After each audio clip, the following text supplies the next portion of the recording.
25 minute के अंदर animal tissue का बिल्कुल ही डिटेल्ड पंचौर, जहां पर मैंने एनसीईआरटी लाइन बाय लाइन चीजें लाई हैं, अपनी नोट्स लाई है, मतलब आप कुछ भी मिस आउट नहीं करने वाले। बिल्कुल अच्छी तरीके से आप देख सकते हैं किस तरीके से मैंने पूरा माइंड मैप भी लाई हूं, और एनसीईआरटी लाइन बाय लाइन तो है ही। तो चलिए शुरू करते हैं। तो देखिए यहाँ पर अगर आप देखेंगे तो जो ऑर्गेनिजम्स होते हैं वो क्या हो सकते हैं, यूनिसेलुलर या मल्टी सेलुलर हो सकते हैं। यूनि मतलब एक ही सेल प्रेजेंट है, और मल्टी सेलुलर मतलब एक से ज्यादा सेल्स का प्रेजेंट होना।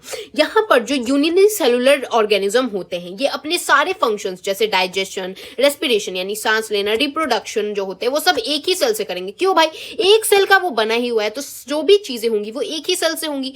लेकिन मल्टी सेलुलर के लिए जो बॉडी होता है वो कॉम्प्लेक्स होता है, जहां पर सेम बेसिक फंक्शन जो होती है वो कैरिड आउट होती है डिफरेंट ग्रुप्स ऑफ सेल्स के द्वारा एक ऑर्गेनाइज्ड मैनर में। तो यहाँ जो बॉडी ऑफ सिंपल ऑर्गेनिज्म हो गया, जैसे कि हाइड्रा बिल्कुल सिंपल है, तो उसके पास different types of cell present होती है, और number of cell in each type can be 1000, यानी बहुत ही थाउजेंड्स नंबर्स में पाई जाती है।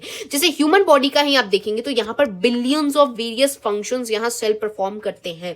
तो यहाँ तो हमने जाना सेल के बारे में कि एक हो गया यूनिसेलुलर, एक हो गया मल्टी सेलुलर। लेकिन जो आपको मैंने बताया कि यूनिसेलुलर क्या हो गया, सिंगल सेल, मल्टी सेलुलर क्या हो गया, मोर देन वन सेल। तो इन मल्टी सेलुलर के जो डिफरेंट सेल्स होते हैं वो जब कंबाइन करते हैं तो क्या बनाते हैं, तो मल्टी सेलुलर एनिमल्स में जो ग्रुप ऑफ सिमिलर सेल्स जो होते हैं, यानी एक ही तरह के सेल्स जब कंबाइन आप एक जगह लेंगे और साथ में उसके इंटरसेलुलर जो स्पेस होता है, यानी जो बीच की जो इंटरसेलुलर जगह भी है उसके अंदर जो सब्सटेंस पाया जा रहा है उन दोनों को मिलाएंगे, यानी एक तो ग्रुप ऑफ सेल मिलाएंगे और उन ग्रुप ऑफ सेल के बीच में कुछ सब्सटेंस जो पाए जाएंगे उनको भी देखेंगे। तो वे क्या करते हैं, एक स्पेसिफिक फंक्शन को परफॉर्म करते हैं मिलके, और इसी चीज को इन टोटल इन ग्रुप में हम टिश्यू बोलते हैं। तो यही यहां पर भी मेंशन्ड है। देखिए टिश्यूज जो होते हैं ना बेसिकली 4 बेसिक्स टाइप के होते हैं, लेकिन ये शुरू करने से पहले आपकी एनसीईआरटी और कुछ चीजें देती है वो मैं बताना चाहती हूँ।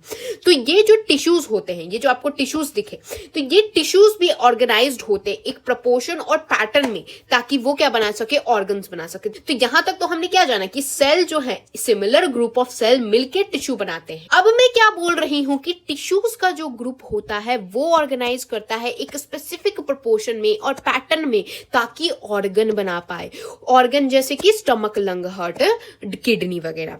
अब ये जो ऑर्गन है, 2 या 2 से ज्यादा ऑर्गन जो कि कॉमन फंक्शन करते हो, यानी एक जैसे फंक्शन करते हो केमिकल या फिजिकल इंटरैक्शन से, वो अगर साथ आ जाए तो उसको ऑर्गन सिस्टम कहते हैं। जैसे डाइजेस्टिव सिस्टम, रेस्पिरेटरी सिस्टम, यानी साथ मिलके एक ही काम करा रहे, एक डाइजेशन का काम करा रहे, ये साथ मिलके एक ही काम करा रहे, सांस लेने का काम करा रहे हैं। यहाँ पर आप क्या देखेंगे कि डिवीजन ऑफ लेबर हो रहा है बेसिकली, कि जो काम है वो डिफरेंट लोगों में बटा हुआ है, जिससे कि सर्वाइवल हो सकता है बॉडी का, है ना। तो अभी हमने क्या पढ़ा, सेल होता है, सेल सबसे स्मॉलेस्ट है, उसके बाद उसका जो ग्रुप होता है, सेल के ग्रुप को टिश्यू बोलेंगे, टिश्यू के ग्रुप को ऑर्गन बोलेंगे, और ऑर्गन के ग्रुप को ऑर्गन सिस्टम बोलेंगे। That is the division of labour, यानी कि कामों को हमारी बॉडी ने जीवित रहने के लिए डिवाइड कर रखा है। अब जो मैंने आपको यहां बताया था कि 4 टाइप के टिश्यू होते हैं, अब वो पढ़ने जा रहे हैं, बहुत आसान है, मैं ट्रिक से आपको समझा दूंगी, आपको कोई दिक्कत नहीं आएगी। तो देखिए सेल को अकॉर्डिंग टू देयर फंक्शंस जो होते हैं वो वेरी करते हैं, इसीलिए यहां पर टिश्यूज भी वेरी करेंगे। क्यों? क्योंकि सेल ही के तो कॉम्बिनेशन से टिश्यू बने हैं। तो टिश्यू को हमने 4 बेसिक में ब्रॉडली अगर आप देखेंगे तो क्लासिफाई कर रखा है, एपिथेलियल, कनेक्टिव, मस्कुलर और न्यूरल। इन चारों के सब टाइप्स देखेंगे, बहुत ही छोटा सा चैप्टर है, बट हाँ मार्क्स तो देगा ही देगा। तो सबसे पहले अभी एपिथेलियल की बात करेंगे। तो एपिथेलियल टिश्यू होता क्या है, तो एपिथेलियल टिश्यू को हम लोग एपिथेलियम भी कहते हैं, और प्लूरल फॉर्म में एपिथेलिया कहते हैं। इसमें जो होता है फ्री स्पेसेस रहते हैं। ये टिश्यू होता है एक फ्री स्पेस वाला, जिसका चेहरा किस तरफ हो सकता है, या तो बॉडी फ्लूइड यानी खून वाले साइड समझ लीजिए, या फिर आउटसाइड द बॉडी, जैसे कि स्किन होता है हमारा, आउटसाइड द बॉडी होता है। ठीक है, अब देखिए ये एक कवरिंग होती है या लाइनिंग होती है कुछ पार्ट्स ऑफ बॉडी में। तो ये अगर आप खुद सोचिए, जो चीज आपके आउटर सरफेस पे है तो वो क्या करेगी, कवर करेगी, किसी चीज को लाइनिंग बनाएगी, किसी चीज की कवरिंग यानी कि बाहरी सतह बनाने वाली है ना। तो यहां पर जो सेल्स होते हैं, यानी कि जो देखिए टिश्यू क्या है, ग्रुप ऑफ सेल्स है। तो सेल्स कैसे अरेंज है ये देखिए, तो जो सेल्स है वो कंपैक्टली अरेंज है, बिल्कुल ऐसे मतलब एक ही जगह पे बिल्कुल मैच्योर के अरेंज है, with a little intercellular space. Little intercellular space तो ये इतना आसान है। देखिए सेल्स जो है मैंने क्या बोला, कंपैक्टली अरेंज है, यानी बिल्कुल ही मैच्योर के एकदम बिल्कुल पास में है, तो बिल्कुल ऐसे पास में है। तो इंटरसेलुलर मतलब सेल के बीच की जगह, तो सेल के बीच उसकी जगह जो होगी वो ऑब्वियसली कम हो जाएगी, है ना, लेस होगी। तो ये इसी से आपको पता चल जाएगा कि अगर सेल कंपैक्टली पैक्ड हैं तो अंदर की जगह तो कम हो ही जाएगी, इंटरसेलुलर मैट्रिक्स तो कम लिटिल हो ही जाएगी।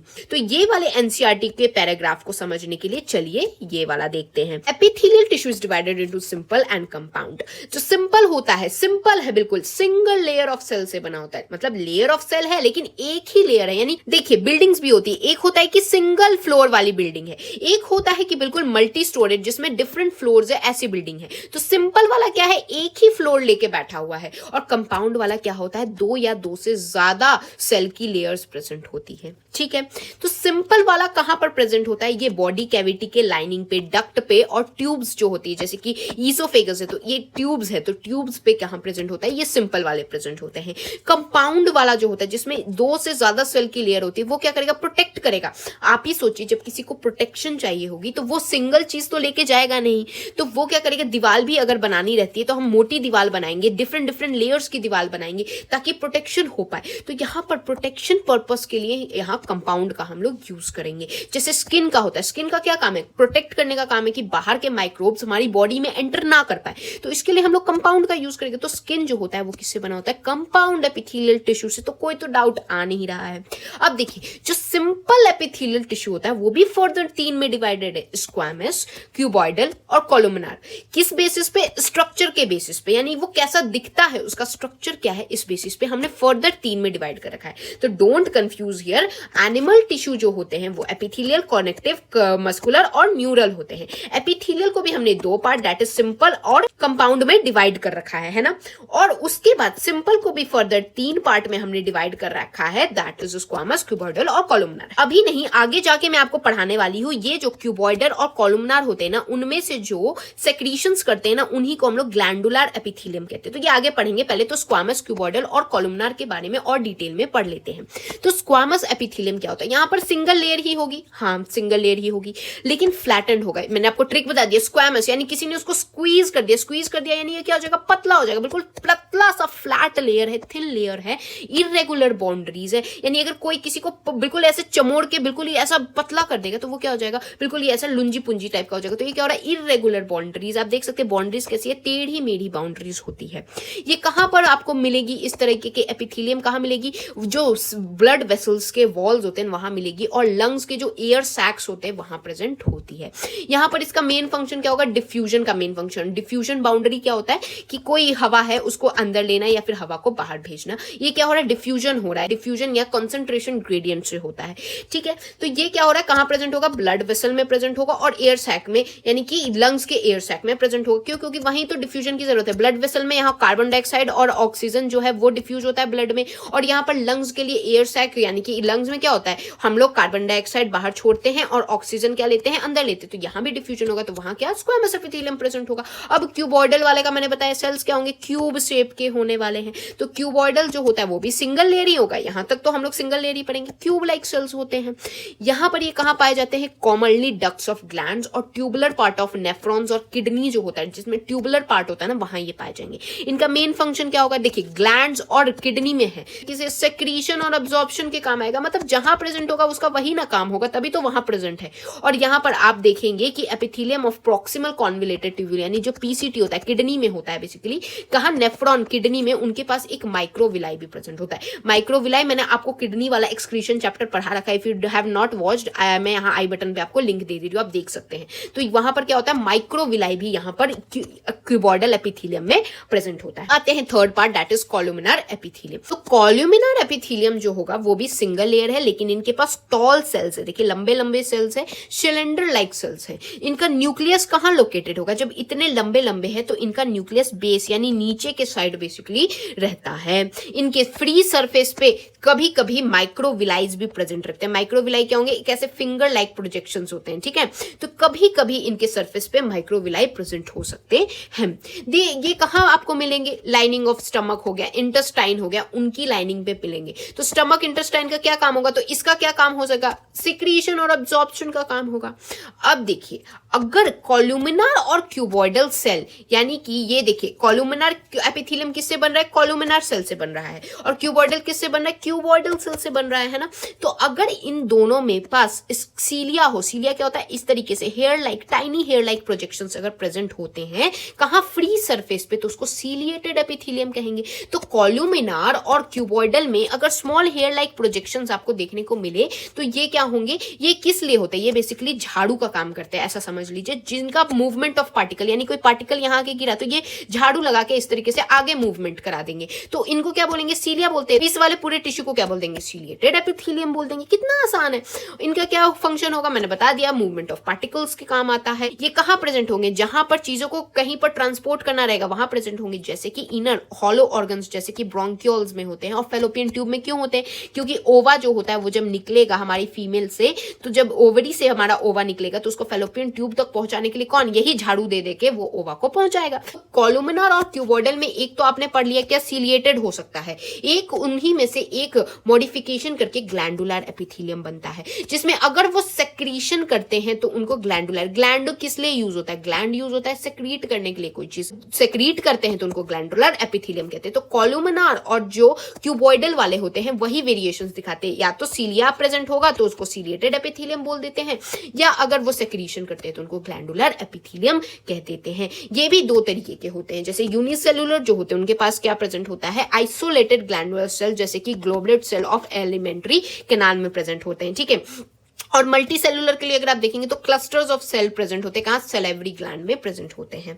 यहाँ मोड ऑफ पाउरिंग, यानी कि किस तरीके से सेक्रीट कर रहा है, सेक्रीट कर रहा है कोई चीज, जैसे मान लीजिए अगर पानी ही सेक्रीट कर रहा है, तो पानी सेक्रीट कर रहा है तो उसको कहीं पर किसी को देना होगा ना, तो उस देने का भी दो तरीका होता है, एक तो होता है एक्सोक्राइन तरीका, एक होता है एंडोक्राइन तरीका। तो ऐसा समझ लीजिए कि एक्सोक्राइन तरीका क्या है कि ये जो सेक्रीट करेगा, जैसे म्यूकस हो गया, सलाइवा यानी आपका जो थूक है, ईयर वैक्स हो गया यानी जो कान का गंदगी होती है, ऑयल हो गया, मिल्क हो गया, डाइजेस्टिव एंजाइम्स हो गया, ये सारे क्या होते हैं, ये एक्सोक्राइन सिस्टम से निकलते हैं, यानी कि ये डक्ट्स या ट्यूब्स के फॉर्म में निकलते हैं, यानी बिल्कुल एक पाइप होती है, पाइप से आती है चीजें और सेक्रीट जिस पॉइंट पे होना है वहां होती है। और एंडोक्राइन क्या होगा, ये अपने मन का करता है, यानी इनके पास कोई डक्ट नहीं होता, यानी ये कोई पाइप लेके नहीं बैठे होते हैं, ये क्या करते हैं, जैसे हार्मोन्स का होता है, यहाँ पर हार्मोन्स जो होते हैं वो एंडोक्राइनली होते हैं सेक्रीट, जहां पर क्या करते हैं, जाके सीधा नहा देते। तो एक तो हो गया कि आपने पानी को जैसे है तो उसको क्या पाइप से भेजा, एक क्या हो गया जाके सीधा उछल दिया इंसान पे। तो ये होता है बेसिकली, दो तरीके होते हैं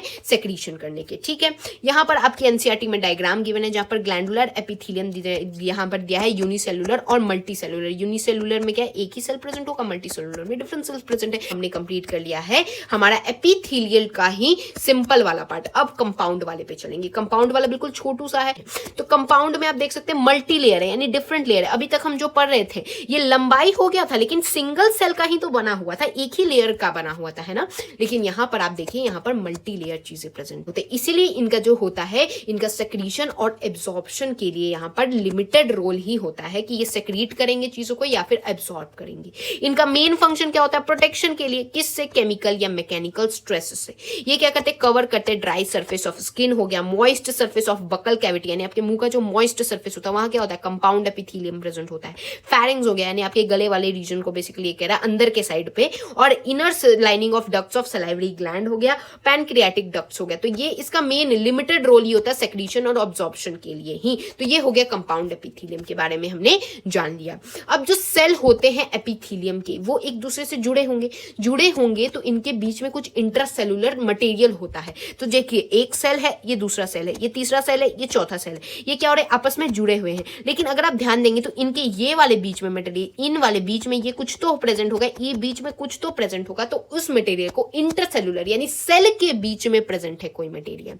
अगर आप देखेंगे तो मोस्टली सारे एनिमल टिश्यू में स्पेशलाइज्ड जंक्शंस होते हैं जो कि स्ट्रक्चरल और फंक्शनल लिंक बनाते हैं इंडिविजुअल सेल्स के अंदर। यानी दो सेल्स हैं तो उनके बीच में कोई एक पॉइंट होगा जो उनको मिलाएगा, जो कि एक स्ट्रक्चरल और फंक्शनल लिंक बनेगा। वो क्या होते हैं, एक स्पेशलाइज्ड जंक्शंस देते हैं। तो क्या है, तीन तरीके के सेल जंक्शन, एक है टाइट जंक्शन, एक है एडेरिंग जंक्शन, एक है गैप जंक्शन। बिल्कुल ही आसान है, मैं ट्रिक बताने वाली हूं तो सुन लीजिए।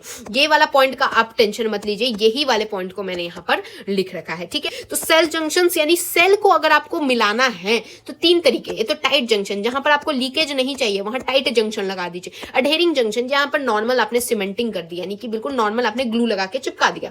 गैप जंक्शन क्या हो गया कि एक के साइटोप्लाज्म को दूसरे के साइटोप्लाज्म से आपने लगा दिया है, क्योंकि यहाँ गैप थी, लोगों के बीच में कम्युनिकेशन नहीं थी, तो आपने कम्युनिकेशन का काम कर दिया जिससे कि स्प्रेड हो सके आयंस, स्मॉल और या फिर बिग मॉलिक्यूल्स जल्दी जल्दी रैपिडली। तो ये वाला सेल जंक्शंस वाला पार्ट मैंने आपको समझा दिया। अब एट दिस पॉइंट मैंने आपको क्या समझा दिया है, ये पूरा आपको क्लियर कर दिया। एपिथेलियम आपका खत्म हो गया, बिल्कुल अब आपको कोई डाउट नहीं बच रहा है। अब हम बात करने वाले कनेक्टिव, और इसके बाद तो चीजें इतनी आसान है। कनेक्टिव टिश्यू नाम ही कह रहा है कनेक्ट करेगा यानी जोड़ेगा, तो कनेक्टिव टिश्यू सबसे ज्यादा होते हैं जो कि बॉडी के वाइडली डिस्ट्रीब्यूटेड होते हैं, यानी आपको हर जगह यहां मिलेंगे। कहाँ? कॉम्प्लेक्स एनिमल्स के लिए। तो कनेक्टिव टिश्यू है, कनेक्ट कर रहे हैं, सबसे ज्यादा है और बहुत ज्यादा ही बॉडी में अगर आप देखेंगे तो वाइडली डिस्ट्रीब्यूटेड होते हैं। इनका फंक्शन क्या होगा? लिंक करेगा, सपोर्ट करेगा किसको? टिश्यूज और ऑर्गन्स को। तो कनेक्टिव टिश्यूज की भी वैरायटी है, सॉफ्ट कनेक्टिव टिश्यू से लेके स्पेशलाइज्ड कनेक्टिव टिश्यूज भी होते हैं।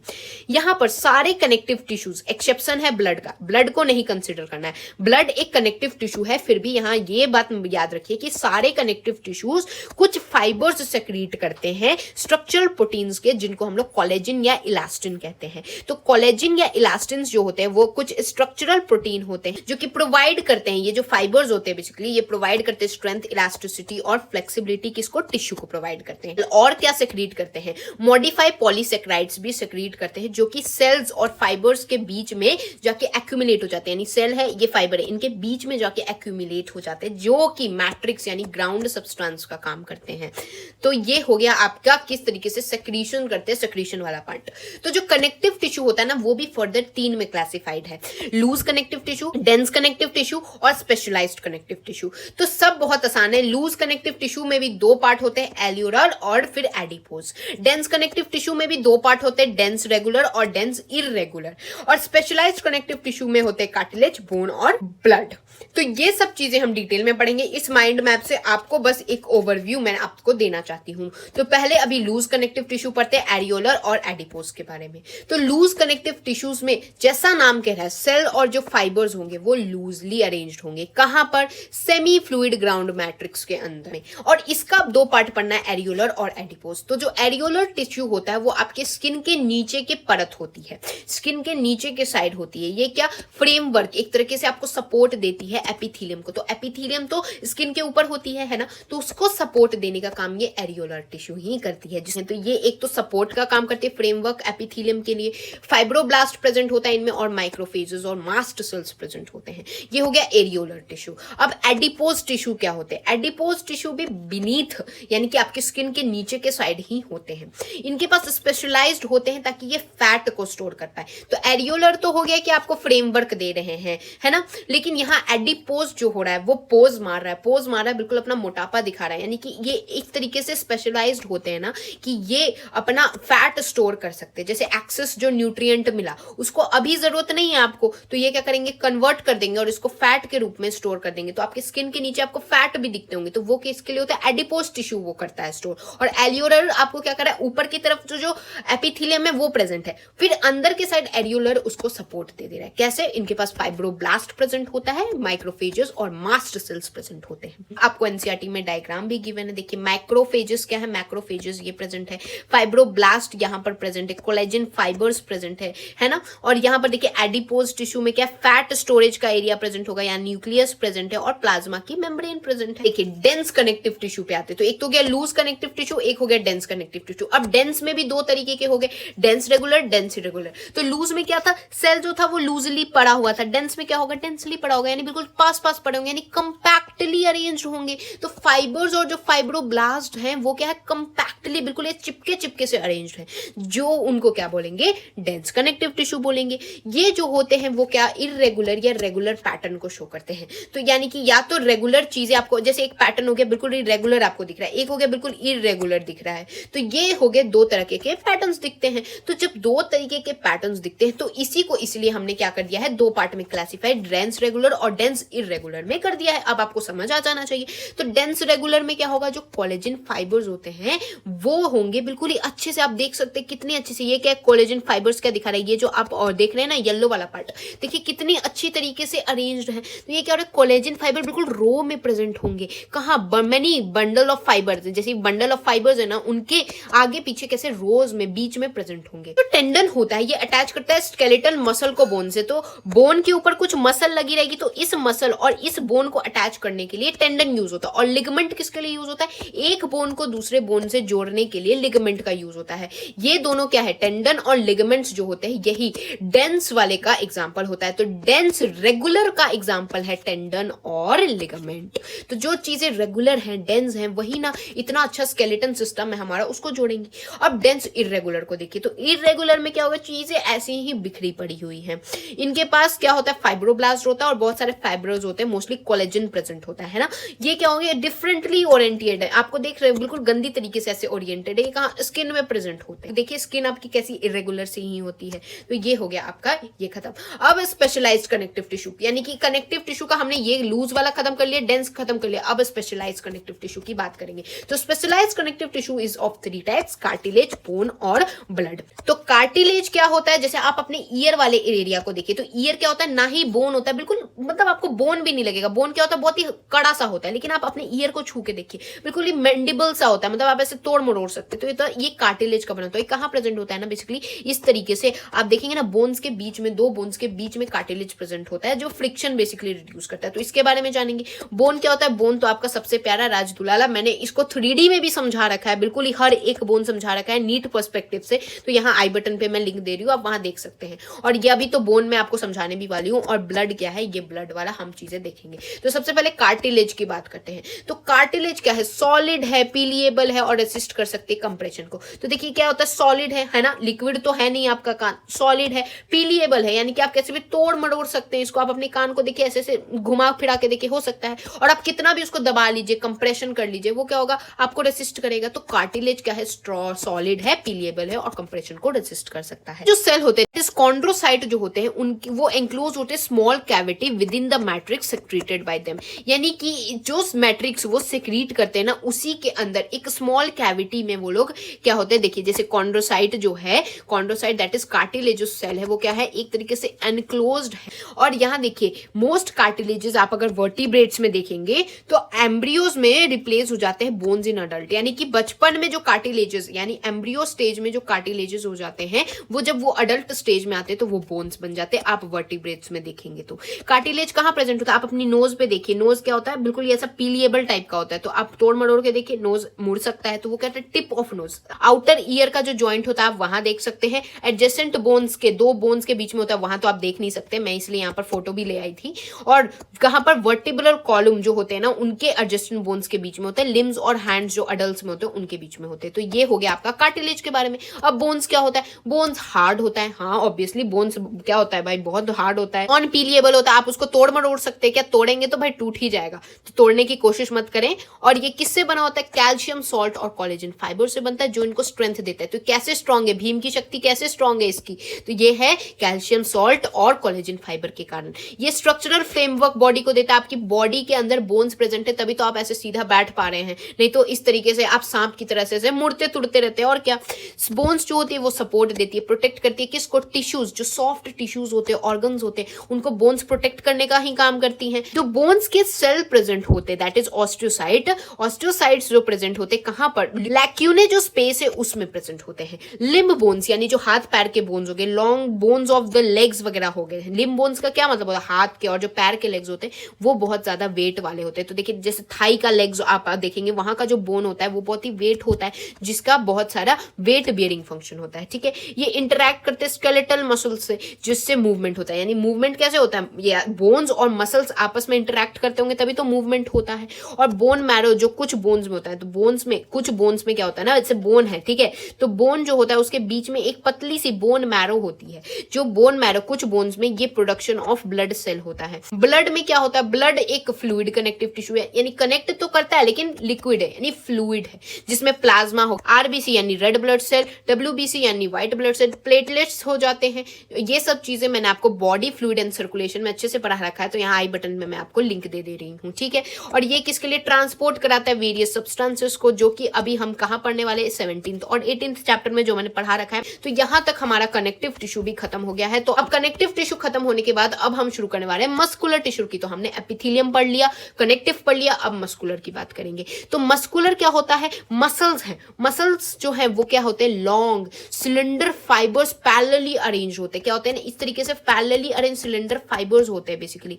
ये चैप्टर भी क्या है, लोकोमोशन एंड मूवमेंट में हम डिटेल में पढ़ते हैं। तो ये क्या होते हैं, लॉन्ग सिलेंडर फाइबर्स होते हैं जिनके अंदर मायोफिब्रिल्स प्रेजेंट होते हैं। तो कोऑर्डिनेटेड वे में क्या करते हैं, जब कॉन्ट्रैक्ट करना रहता है तो कॉन्ट्रैक्ट यानी छोटे हो जाते हैं, और जब बड़ा होने लगता है तो लेंथन हो जाते हैं, यानी रिलैक्स्ड स्टेट में बड़े हो जाते हैं। तो मायोसिन और एक्टिन का बेसिकली कॉन्ट्रैक्शन और रिलैक्सेशन होता है, एक कोऑर्डिनेटेड फैशन में होता है।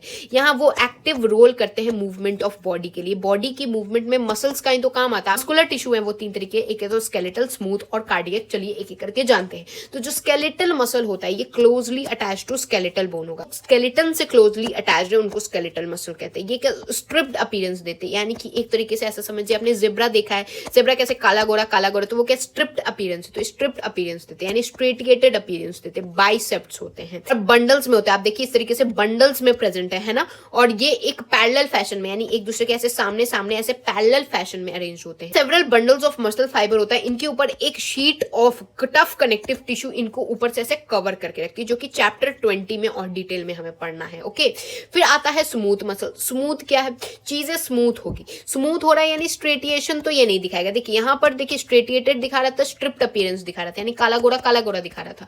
अब देखिए स्मूथ मसल है यानी स्ट्रेटिएशन तो नहीं दिखाएगी, यानी काला गोरा तो नहीं दिखाएगी, बिल्कुल स्मूथ है चीजें। दोनों एंड्स पे आप देख सकते हैं यहाँ टेपर एंड्स है ना।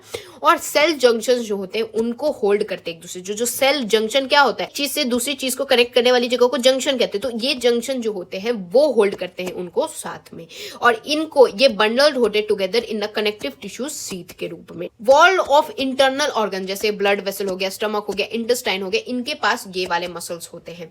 ये इनवॉल्यूंटरी होते हैं, यानी आपको ऑर्डर नहीं देना पड़ता, यानी आपको ये नहीं बोलना पड़ता कि अब ये काम करना पड़ेगा, ये अपना काम खुद कर लेते हैं, आत्मनिर्भर है। क्यों, क्योंकि इनका बेसिकली क्या होता है ना कि आप अपने हिसाब से, आप स्टमक को थोड़ी बोलते हैं कि अब एसिड निकालो और अब खाना पचाओ। इनवॉल्यूंटरी है, आपको ऑर्डर नहीं देना पड़ता है, ये डायरेक्टली वो खुद से कंट्रोल कर देंगे। तो ये हो गया आपका स्मूथ मसल के बारे में। अब कार्डियक मसल, कार्डियक आपको नाम ही से कह रहा है, कार्डियक यानी सिर्फ और सिर्फ हार्ट में ये प्रेजेंट होता है, जिनके पास कॉन्ट्रैक्टाइल टिश्यू होता है। तो हार्ट कैसे हार्ट बीट करता है, हार्ट बीट बिल्कुल ऐसे धड़क धड़क धड़क धड़क करके करते हैं। क्या हो रहा है, कॉन्ट्रैक्टाइल हो रहा है। तो कॉन्ट्रैक्टाइल टिश्यू होते हैं कार्डियक मसल वाले टिश्यू, जो क्या होगा, बस हार्ट में ही प्रेजेंट होता है। जहां सेल जंक्शन जो होता है, तो जो कार्डियक मसल के सेल्स होते हैं उनके प्लाज्मा मेम्ब्रेन, तो ये देखिए एक कार्डियक मसल सेल, दूसरा कार्डियक मसल सेल, इसका जो मेम्ब्रेन है, इसका जो मेम्ब्रेन है, इसका जहां पर फ्यूजन होगा, ये क्या होता है, सेल जंक्शन होता है, जिससे ये दोनों आपस में चिपके रहते हैं। कुछ फ्यूजन पॉइंट पे कम्युनिकेशन जंक्शन, इंटरकैलेक्टेड जंक्शन जो होता है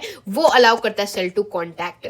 व्हेन एक सेल रिसीव करता है एक सिग्नल कि चलो कॉन्टैक्ट करते हैं, तो उसका नेबर वाला जो होता है ना वो भी क्या बोलता है, कॉन्ट्रैक्ट करते हैं। तो एक सेल को अगर पता चला कि कॉन्ट्रैक्ट करना है तो दूसरा सेल भी क्या करता है, कॉन्ट्रैक्ट करता है। तो ये क्या होता है, हार्ट वाले मसल में ये पाया जाता है। आप देख सकते हैं यहाँ पर स्ट्रेटिएशन आपको देखने को मिलेंगे। और यहाँ पर जंक्शन क्या है, जंक्शन क्या है, एडजेसेंट सेल्स, यानी ये एक सेल है, ये दूसरा सेल है, बीच में क्या है, एक जंक्शन है। जंक्शन क्या है, मिलाप वाली जगह है ना। तो ये हो गया आपका मस्कुलर सेल, जो कि हमें और डिटेल में आगे चैप्टर में पढ़ना है। तो इसको जहां एनसीईआरटी में आपको इतना ही बताया होगा। एक लास्ट टिश्यू बताया जा रहा है, न्यूरल टिश्यू। क्या है, न्यूरल टिश्यू जो होते हैं वो बहुत ही ज्यादा कंट्रोल करते हैं बॉडी के रिस्पॉन्सिव चेंजेस के। यानी न्यूरल आपको किस लिए जरूरत होता है, जब भी चेंजेस, कुछ भी स्टिमुलस, आपको गर्म लगा, आपने तवे को टच किया और बिल्कुल गर्म तवा था, तो आपने तुरंत हाथ हटा लिया। तो ये क्या रहा है, बहुत ही ग्रेट कंट्रोल दे रहा है बॉडी के रिस्पॉन्स के लिए। न्यूरॉन्स जो होते हैं, न्यूरॉन्स होते हैं यूनिट ऑफ न्यूरल, यानी एक्साइटेबल सेल्स होते हैं। न्यूरोलॉजिकल सेल्स होते हैं जो कंसिस्ट करते हैं rest of the neural system, protect करते हैं और सपोर्ट करते हैं। न्यूरोलॉजिया क्या होता है, ये मेड अप ऑफ होता है more than half of the volume of neural tissue in our body.